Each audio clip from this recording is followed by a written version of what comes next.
Lord of the Mysteries. Chapter 1294. Conversation.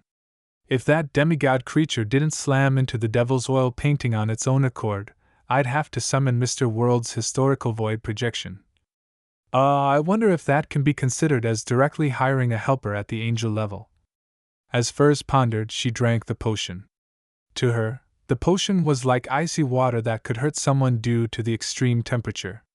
All her senses vanished in the areas that it passed, leaving only her still thoughts. It was inevitable that a person would hallucinate in extreme cold temperatures. In Furs's vision, a night sky instantly appeared. It was dotted with countless stars that weaved together to form a dreamlike river.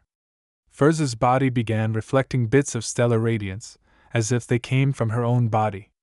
The tiny bits of pure stellar radiance formed an invisible connection with the different stars in the night sky. As the light shimmered, they twisted and squirmed as insect-like creatures crawled out of Furs's body. They wanted to seek refuge in the Milky Way formed by an array of embedded diamond shards. Each of them carried a portion of their own flesh and consciousness, as though they were uncontrollable avatars. Furs's thoughts quickly turned chaotic, and she fell into confusion. She almost couldn't control the urge to separate herself. At that moment, she sensed an illusory object. It was the seal that she had completed using the devil's oil painting. It was projected into the mysterious world created by the potion, forming an abstract, blurry mark. Furs didn't think further, as she instinctively extended a portion of her consciousness, along with her spirituality, and intertwined with the abstract symbol. The mark wasn't exactly harmonious with her, as if it wasn't part of her, but it managed to barely merge with her. Suddenly, in Furs's mind, the abstract symbol became rather clear. It consisted of a door that was layered with mysterious symbols. This door hid Furs behind it, allowing her to isolate herself from the surrounding cosmos. At the same time, on the other side of the door, the sealed creature seemed to sense the aura of an enemy. Using its own godhood, it wildly corroded the illusory door. It happened to be able to reduce the influence the cosmos had on Furs. After maintaining it for more than 10 seconds, the resplendent Milky Way's night sky slowly faded away. The stellar radiance then returned to Furs's body fused with her. At this moment, a deep darkness appeared in front of Furs. Deep in the darkness was a perpetual storm and occasionally flashing lightning. The next second, Furs heard a familiar voice. It stabbed into her head like steel nails, stirring her brain matter. Furs grimaced immediately. If she hadn't experienced such things over and over in the past, and had some level of resistance, as well as the fact that she was at the saint level, she would have likely lost control. Of course, there had to be some influence of good luck here.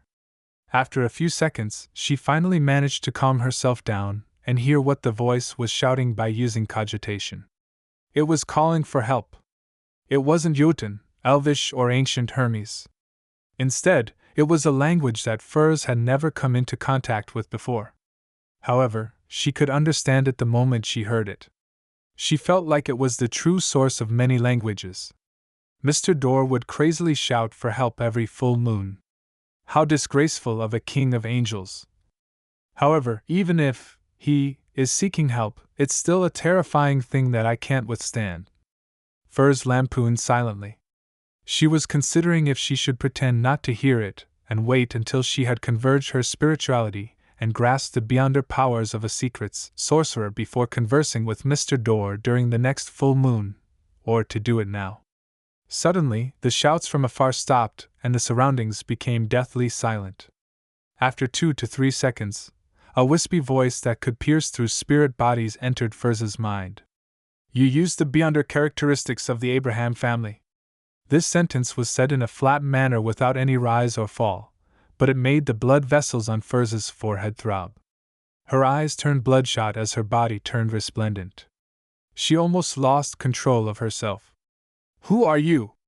Furs composed herself and asked deliberately. The voice that seemed to lure her into losing control said in a low, smiling voice, You can call me Mr. Door. You should be familiar with me. The King of Angels from the fourth epic directly pointed out that Furs had a certain connection with him. She could hear the full moon ravings, I'm going to write you into a novel. Furs secretly gritted her teeth and asked, Honorable Mr. Dorr, are you the ancestor of the Abraham family, Your Excellency Bethel? The voice that had crossed countless barriers returned to its flatness. Yes. Then, do you know that your cry for help has caused the entire Abraham family to be trapped in a curse that has lasted for more than 1,000 years? It's basically impossible for anyone to become a traveler or even a scribe. They often lose control during advancements, or the night of the full moon. Furs felt that she couldn't speak to Mr. Dorr for a long time, otherwise, her inclination towards losing control would be irreversible. She directly posed the question that the Abrahams were most concerned about. Mr. Dorr fell silent for 2 seconds before saying, They no longer have secret sorcerer or demigods? There aren't any after the War of the Four Emperors. And the curse you brought has made it impossible for them to advance to a demigod. If you can stop crying for help for 10 years, a new Abraham demigod might be born. This will greatly aid in your escape. Furs sincerely suggested. Mr. Dorr sighed and said, I have been exiled to an eternal darkness, and suffered the blockage of a perpetual storm. I have no way to know what's happening in the real world, nor did I expect that there isn't a single demigod left in the entire Abraham family. Lies! The one who calmly made this conclusion wasn't Furs, but rather Klein, who had accommodated the fool's card as he held the staff of the stars while sitting in Sapphira Castle. He had been closely monitoring the corresponding Crimson Star. He remembered that the Emperor had mentioned in his diary that Mr. Dorr had a certain understanding of reality. He seemed to be able to use the changes brought about by the full moon to see the situation outside the seal. After sighing, Mr. Dorr continued, Besides, I can't control the cries for help during the full moon. Why? Furs asked in surprise. Mr. Dorr said in an ethereal voice, You're already a demigod, so you should know very well that the higher the sequence, the greater the threat of going mad.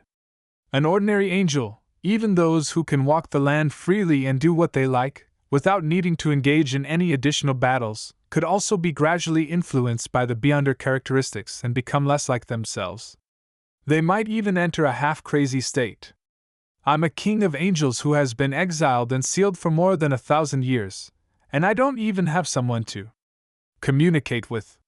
My not going crazy means that I'm sufficiently powerful and lucky. On each full moon, the madness in me will be strengthened. I can't control it, and can only constantly call for help. So that's how it is. If I were locked up like this, I might have gone crazy in a few months. If I'm provided alcohol, newspapers, magazines, all kinds of books, and various delicacies, I can last a year, no, half a year. Furs nodded in enlightenment and asked in a perfunctory manner, Is there anything I can do for you? How can the Abrahams dispel the curse? Mr. Dorr fell silent for a few seconds before saying, Set up a ritual and help me escape. That way, the curse will cease to exist. There are 2 rituals that can be used. One is to sacrifice 3 demigods that are respectively from the seer, apprentice, and marauder pathway. The other is to extract the blood of at least 99 Beyonders from the Abraham family. Use it to draw such a symbol, I'll tell them. Furs immediately replied. At the same time, she added inwardly, That's if Mr. Fool permits it. Mr. Dorr laughed and said, If I can escape because of this, I will help you become an angel. His voice became more ethereal and weaker, as though he was slowly returning to his original state as Furs' advancement came to an end. About 2 to 3 seconds later, Furs couldn't hear the sounds that slowly pushed her onto the path of losing control. The deep darkness and horrifying storms in front of her also vanished. However, before the scene completely faded away, Furs could vaguely see that, on a vast land formed from dark red rocks, there was an ancient building that resembled a pyramid erected there. Behind the building was a deep darkness and twinkling stars. It was completely different from the cosmos that she had seen as an astrologer on the ground. What's this? Furs shook her head and controlled her scattered thoughts as she began to carefully rein her spirituality back. After getting accustomed to the state of a secret sorcerer, she immediately took on a praying posture, and reported her previous experiences to Mr. Fool without missing anything. After doing this, Furs put away the devil's oil painting, teleported back to Pritz Harbor, and met her teacher, Dorian Gray Abraham, who was waiting in the warehouse. Seeing that his student was safe and sound, Dorian heaved a sigh of relief and said in a pious manner, "Thanks to Mr. Fool for his blessings." He had finally taught a sequence for a secret sorcerer who didn't show signs of betrayal. Due to Mr. Fool's lack of response, Furs didn't inform her teacher of her conversation with Mr. Dorr. She planned on waiting until the next full moon. She also relaxed and smiled. "Apart from thanking Mr. Fool, I have to thank you, teacher." In the ancient palace above the fog, Klein didn't have any doubts about Mr. Dorr calling himself half crazy. He only felt that there had to be more secrets hidden in the matter. For example, why did Mr. Dorr keep enticing Emperor Roselle to visit the moon? It was a place that was occupied by an outer deity. After some thought, he took out the scarlet lunar corona and master key from the fog of history. He planned on creating a full moon environment and listening to Mr. Dorr's shouting. The effects of the combination had long been confirmed. Klein quickly heard the voice that seemed to pierce through his spirit body. The content of the shouting was, "Don't save me! Don't save me!